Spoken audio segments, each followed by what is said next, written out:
Are you recording? Yes, I am. Then why don't you say? I'm recording now. Family and Faith, page 163 of chapter 10, 4th grade. The book is titled Alive in Christ. This is video 9B about your homework. Well, we did half the page the other day. It's more like 12th or 13th video, because remember? Oh, that's right, we like had several of... Number 4 or 5. Children at this age, how they understand their call from God. Okay. Alright, so we covered people of faith. This week your child learned about Blessed Frederick Ozanam. He started the food pantry that we go to once a month. Oh, he did? He started the group of people that do that. Oh. It may have been in another country that he started this. Oh. Alright, read 1 Samuel 10, 20, and 22 to find out how one person responds to God's call. Who was it? It was something like, King has Saul? he come today? Yes. He's He hiding. is hidden in the baggage. He's hidden in the baggage. Totally read it. Very good.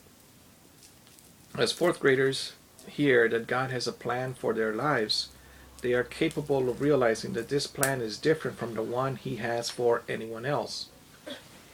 He has a different plan for old men like me and a different plan for older people. Is it dirty now? Yes, it is. Yeah. Well, that sucks. Alright.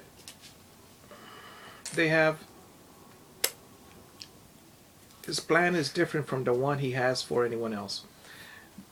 4th graders have the free will to choose to follow or not to follow God's plan.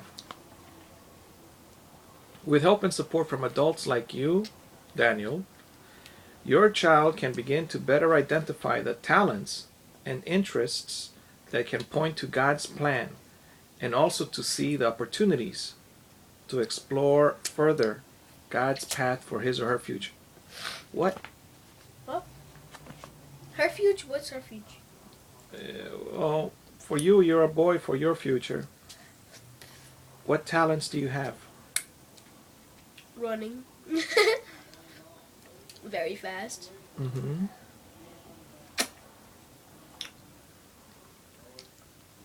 I know Shaggy's talent and Scooby Which from is? Scooby-Doo. What is it? Eating. Mm-hmm. Another talent you have is that you keep quiet sometimes. You hold your tongue better than I do. You're more secretive than I am.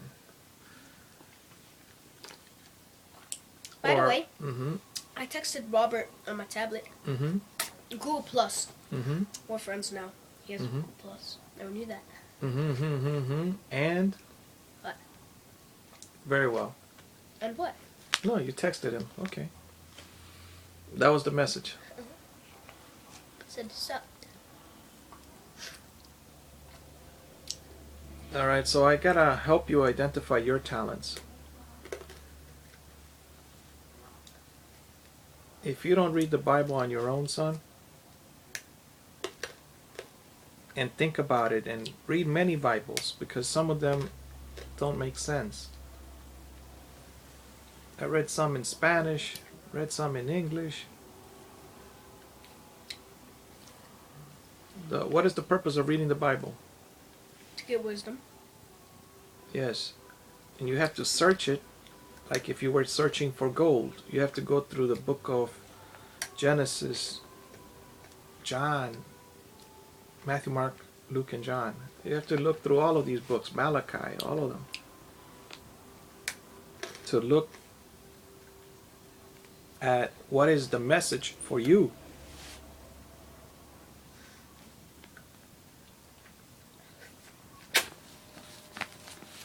I want you to be greater than I am. Just like Glenn W. Turner said, I like to become the man my father never was, so that my son shall become The man I know. I will never be. All right, consider this. Do you think of your marriage as part of God's plan for you to grow in holiness? Marriage? Mm-hmm. That's more of a question for you. Well, my marriage has not been very successful. As a marriage, it's on a level 1. A level 10 would be excellent.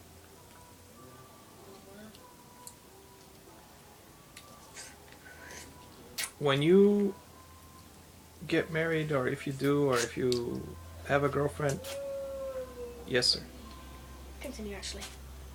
you need to be able to communicate with each other politely. No yelling. All right? All right. Okay, now. Any yelling happens, you got to move out. In fact, don't move in. I recommend you live on your own tiny house, so small that it's just a bed. Cook outside. Swat the flies. Today, in math, we learned how to, like, turn a decimal into a fraction and a fraction to a decimal. 50% in decimal is 0.5. To a fraction is half. 0.5. Yes.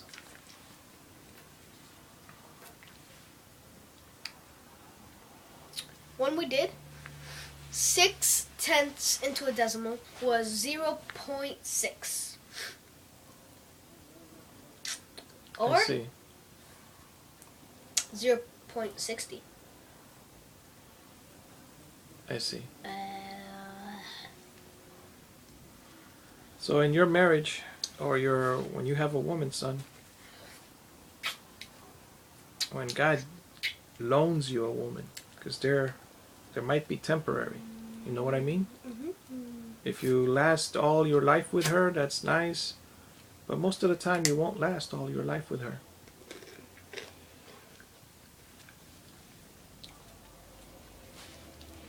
It's nice when it does.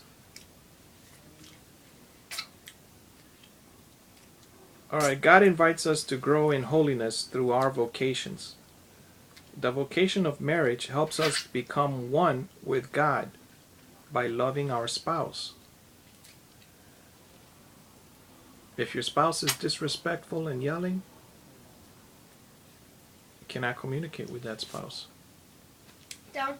How come this side of the candy cane you can barely see any colors, but on this side you can see everything? It reminds me of the crown that the king wanted to know if it was just painted with gold or it was actual gold. Stop doing that with your eyes. Right. It's so good. The vocation of marriage, do you know the answer? Say the question again.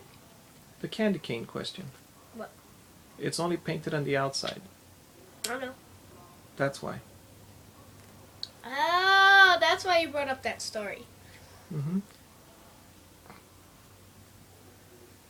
The vocation of marriage helps us become one with God by loving our spouse.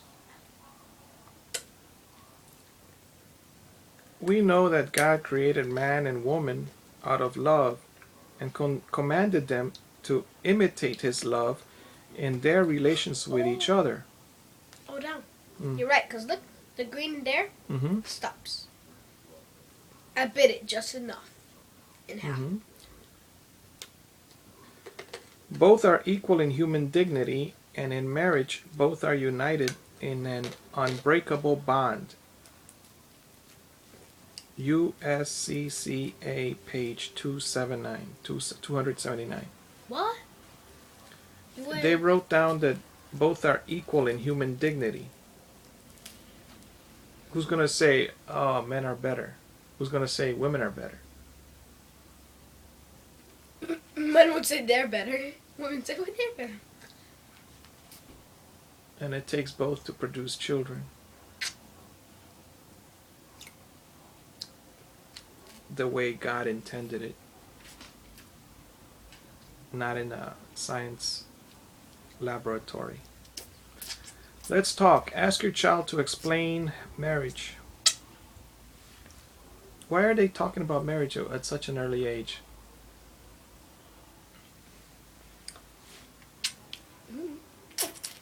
I believe they're talking about it because later people don't really read. Right now you're still a child, so you still pay attention. Once you get older, some older kids and adults, they don't buy a single book once they're paying money for that. They don't. Mom gets free magazines. Mm-hmm.